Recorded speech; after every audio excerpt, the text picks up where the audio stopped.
क्या भारत और बांग्लादेश सीमा पर चल रहा यह महासंग्राम एशिया की पूरी कूटनीति को पलटने जा रहा है? आखिर संयुक्त राष्ट्र संघ ने भारत के खिलाफ ऐसा कौन सा एक तरफा चक्रव्यूह रच दिया है जिसने दिल्ली के सत्ता गलियारों में हलचल तेज कर दी है? और सबसे बड़ा सवाल यह है कि अंतर्राष्ट्रीय प्रतिबंधों की खोखली धमकियों के बीच भारत ने ग्राउंड जीरो पर ऐसा क्या कर दिया है जिससे महाशक्तियों के होश उड़ गए हैं? नमस्कार दोस्तों, आज की इस विशेष रिपोर्ट में हम सरहद की उस कड़वी हकीकत का विश्लेषण करने जा रहे हैं जिसे मुख्यधारा का मीडिया अक्सर आपको दिखाने से कतराता है। आज हम उस पूरी इनसाइड स्टोरी की तह तक जाएंगे कि कैसे एक सीमा सुरक्षा का तार फेंसिंग प्रोजेक्ट अब वैश्विक राजनीति का सबसे बड़ा अखाड़ा बन चुका है। इस पूरे घटनाक्रम को समझने के लिए हमें सबसे पहले बांग्लादेश की राजधानी ढाका और न्यूयॉर्क में बैठे अंतर्राष्ट्रीय रणनीतिकारों के उस गठजोड़ को समझना होगा जो भारत की बढ़ती ताकत को रोकने के लिए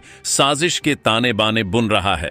हकीकत यह है कि बांग्लादेश जब से अपनी सीमाओं पर भारत द्वारा लगाई जा रही मजबूत कटीली तारों की फेंसिंग के खिलाफ शिकायत लेकर संयुक्त राष्ट्र के पास गया है, तब से वहां के हुक्मरानों को यह बहुत बड़ी गलतफहमी हो गई है कि दुनिया की यह बड़ी संस्था कोई भी एक तरफा आदेश जारी कर देगी और भारत अपने घुटने टेक देगा। लेकिन ढाका में बैठी नई हुकूमत इस बात को पूरी तरह से भूल चुकी है कि आज हिंदुस्तान की गद्दी पर जो नेतृत्व बैठा है वह अपनी संप्रभुता और राष्ट्रीय हितों की रक्षा के लिए दुनिया के हर मोर्चे पर तुरंत और मुंहतोड़ जवाब देना बहुत अच्छे से जानता है। वह शायद इतिहास के उन गौरवशाली पन्नों को भी पलटना भूल गए हैं कि यह वही हिंदुस्तान है जिसने आज से कई दशक पहले दुनिया का भूगोल बदलते हुए पूर्वी पाकिस्तान को दुनिया के नक्शे से मिटा दिया था और बांग्लादेश का निर्माण कराया था। भारत इस बात को बहुत अच्छे से समझता है कि पड़ोसी के साथ जब तक दोस्ताना और सम्मानजनक रिश्ते बने रहेंगे तब तक इस पूरे उपमहाद्वीप में शांति और सुरक्षा कायम रहेगी।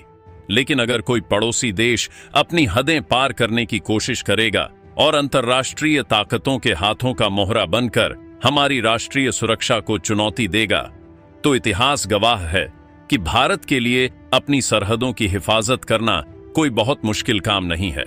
इस बार तो हालात ऐसे हैं कि अमेरिका भी किसी को बचाने के लिए सीधे सामने आने की हिम्मत नहीं दिखा पाएगा और ना ही चीन में इतनी ताकत बची है कि वह सामने आकर हिंदुस्तान की सेना के सामने कोई बड़ी गुस्ताखी करने की जुर्रत कर सके। रही बात पाकिस्तान की, तो उसकी रणनीतिक और आर्थिक हैसियत पूरी दुनिया के सामने पहले ही पूरी तरह मटियामेट हो चुकी है और सैन्य इतिहास में यह बात हमेशा के लिए दर्ज है कि जब हिंदुस्तान की फौज के सामने 73,000 से ज्यादा पाकिस्तानी सैनिकों ने घुटने टेक दिए थे, जो आधुनिक विश्व इतिहास का सबसे बड़ा सैन्य आत्मसमर्पण माना जाता है। भारत की कूटनीतिक कोशिश हमेशा से यही रही है कि वह अपने पड़ोसियों के साथ मर्यादा, सद्भाव और बड़े भाई के रिश्ते को पूरी शिद्दत से निभाए।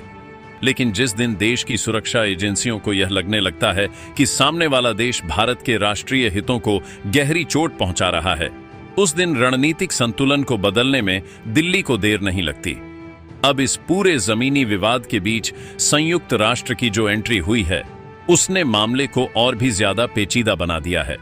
संयुक्त राष्ट्र ने भारत के इस बेहद महत्वपूर्ण सुरक्षा प्रोजेक्ट के खिलाफ एक ऐसा पक्षपातपूर्ण रुख अख्तियार कर लिया है जिसने सीधे तौर पर नई दिल्ली की दृढ़ इच्छा शक्ति को चुनौती दे डाली है। लेकिन शायद इस अंतर्राष्ट्रीय संस्था को भी इस बात का अंदाजा नहीं था कि जब बात राष्ट्रहित की आती है तो भारत के फैसले और यहाँ के नेतृत्व का सख्त रुख पूरी दुनिया के बड़े बड़े मंचों को हिलाकर रख देता है। ऐसे में संयुक्त राष्ट्र की यह कागजी धमकियां भारत के अटूट संकल्प के सामने भला क्या बिगाड़ पाएंगी? आखिर संयुक्त राष्ट्र ने एक ऐसा आदेश पारित करने की कोशिश की है जिसने एक बार फिर से दिल्ली को अपना 2 फ्रंट एक्शन प्लान सक्रिय करने पर मजबूर कर दिया है और अब भारत अंतर्राष्ट्रीय पाबंदियों की रत्ती भर परवाह किए बगैर अपनी सरहद को पूरी तरह से अभेद्य बनाने में जुट चुका है। हमें उस सबसे बड़े और कड़वे सच की गहराई में जाना होगा कि आखिर संयुक्त राष्ट्र जैसी संस्था भारत जैसी उभरती हुई वैश्विक महाशक्ति के खिलाफ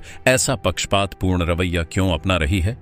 रणनीतिक जानकारों की माने तो इसके पीछे अंतर्राष्ट्रीय राजनीति का एक बहुत बड़ा और पुराना चक्रव्यूह काम कर रहा है। दरअसल संयुक्त राष्ट्र सुरक्षा परिषद और उसकी कई बड़ी संस्थाओं पर आज भी उन पश्चिमी देशों और वैश्विक ताकतों का गहरा प्रभाव है जो भारत की तेजी से बढ़ती आर्थिक और सामरिक ताकत को पचा नहीं पा रहे हैं। भारत जिस तरह से वैश्विक मंचों पर अपनी पूरी तरह से स्वतंत्र विदेश नीति पर चल रहा है, बिना किसी बाहरी दबाव के अपने फैसले खुद ले रहा है और दुनिया के बड़े मंचों पर ग्लोबल साउथ का सबसे बड़ा लीडर बनकर उभर रहा है, वह कई पुरानी महाशक्तियों को बिल्कुल रास नहीं आ रहा है। ऐसे में भारत को घेरने की और उसके बढ़ते कदमों को रोकने के लिए इन बाहरी ताकतों को बांग्लादेश के रूप में एक बहुत बड़ा मोहरा मिल चुका है। अंतर्राष्ट्रीय मंचों पर बांग्लादेश को आगे करके यह ताकतें असल में भारत की संप्रभुता और हमारी आंतरिक सुरक्षा के फैसलों पर दबाव बनाने की कूटनीतिक साजिश रच रही हैं। लेकिन यहां एक और बड़ा सवाल यह उठता है कि बांग्लादेश खुद भारत के साथ इस समय इस सीमा विवाद को इतनी हवा क्यों दे रहा है। इसका सबसे बड़ा कारण है बांग्लादेश की आंतरिक राजनीति और वहां की सत्ता में आए नए राजनीतिक समीकरण।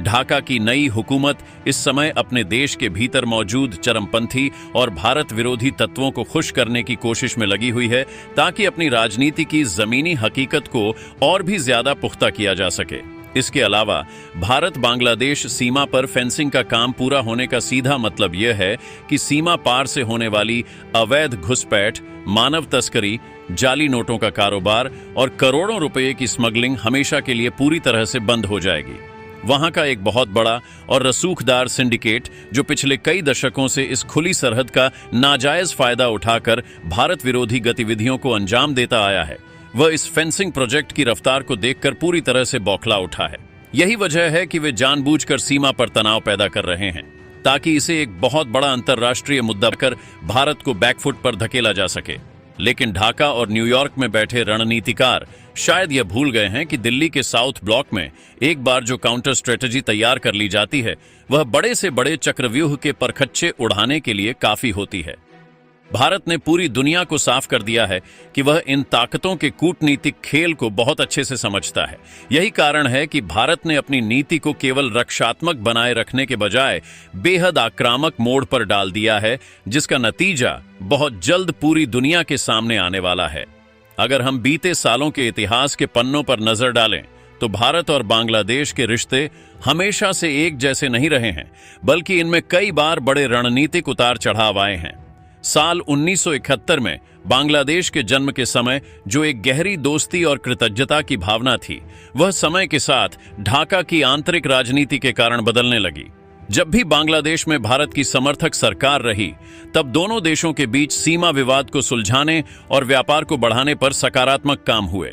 लेकिन जैसे ही वहां की अंदरूनी राजनीति में बदलाव आया, कुछ कट्टरपंथी और विदेशी ताकतों के इशारों पर चलने वाले तत्वों ने अपनी राजनीतिक रोटियां सेकने के लिए भारत विरोधी नैरेटिव को हवा देना शुरू कर दिया। पिछले कुछ समय में यह साफ देखा गया है कि बांग्लादेश के भीतर एक खास राजनीतिक धड़ा जानबूझकर अपनी भोली भाली जनता के बीच यह डर फैला रहा है कि भारत उन पर अपना प्रभुत्व जमाना चाहता है। इसी झूठे डर और प्रोपेगेंडा का नतीजा है कि आज वहां की नई हुकूमत भारत के साथ सीधे टकराव का रास्ता चुन रही है। सीमा पर अवैध गतिविधियों और पशुओं की तस्करी पर जब भी हमारी भारतीय सुरक्षा एजेंसियों ने नकेल कसी है, तब तब वहां के कुछ रसूखदार गुटों को बहुत मिर्ची लगी है। यही कारण है कि वे आज भारत की इस जायज सुरक्षा फेंसिंग को एक बड़ा विवाद बनाकर पेश कर रहे हैं। वे यह भी भूल गए हैं कि भारत ने पिछले कई दशकों में एक बड़े भाई की तरह हमेशा उनकी आर्थिक और रणनीतिक मदद की है,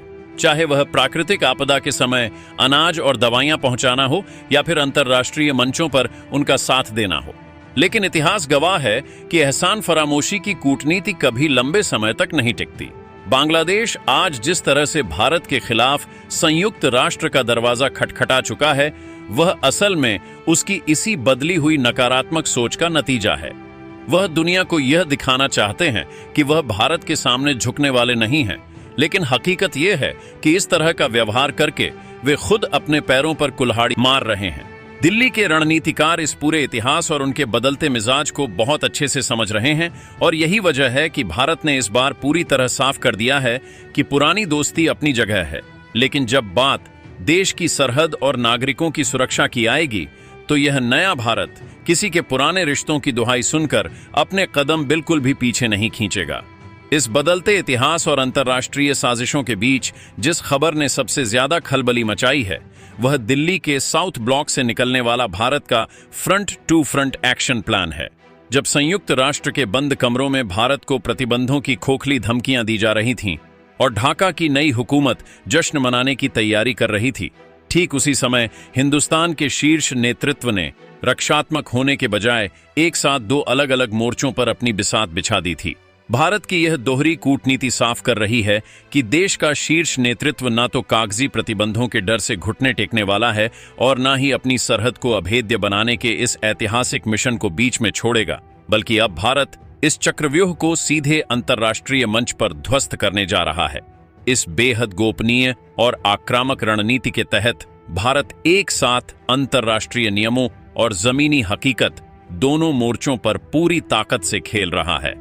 इसके तहत जहां एक तरफ दुनिया के सबसे ढाकड़ और बेबाक विदेश मंत्री एस जयशंकर को संयुक्त राष्ट्र के मंच पर सीधे बातचीत करने और इस पक्षपातपूर्ण रवैये को बेनकाब करने के लिए न्यूयॉर्क भेजा जा चुका है, तो वहीं दूसरी तरफ जमीनी मोर्चे पर सुरक्षा व्यवस्था की कमान देश के सबसे बड़े रणनीतिकारों ने संभाल ली है। गृह मंत्रालय के निर्देश पर सीमा सुरक्षा बल और पूरी पूर्वी कमान के सैन्य बलों को पूरी सरहद पर हाई अलर्ट पर रहने के साफ निर्देश दे दिए गए हैं। सरहद के संवेदनशील इलाकों में गश्त की संख्या को अचानक से कई गुना बढ़ा दिया गया है।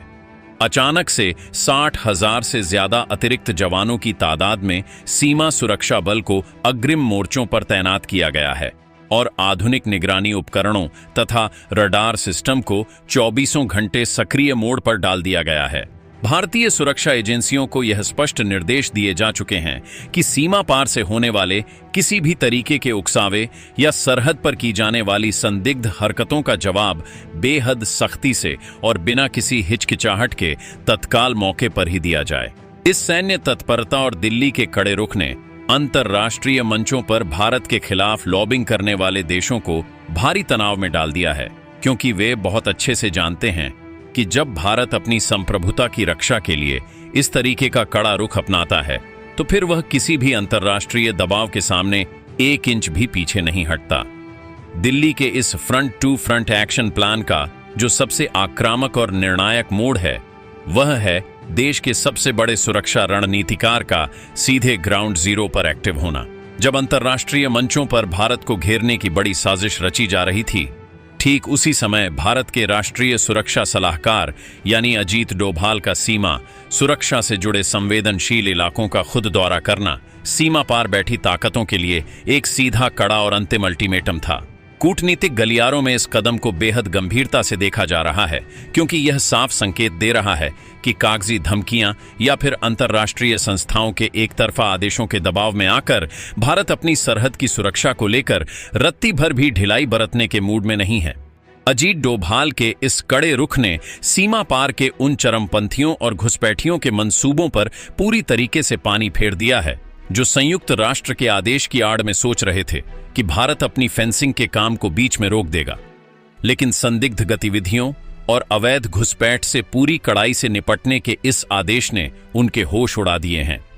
भारत की रणनीति साफ करती है कि देश की सुरक्षा और संप्रभुता के फैसले न्यूयॉर्क या ढाका से तय नहीं होंगे, बल्कि दिल्ली के साउथ ब्लॉक से ही संचालित किए जाएंगे। इस सख्त और व्यावहारिक कदम ने अंतर्राष्ट्रीय लॉबी को यह सोचने पर मजबूर कर दिया है कि आज का भारत किसी भी बाहरी दबाव के आगे झुके बिना अपनी सुरक्षा फेंसिंग के इस ऐतिहासिक मिशन को हर हाल में पूरा करके ही दम लेगा।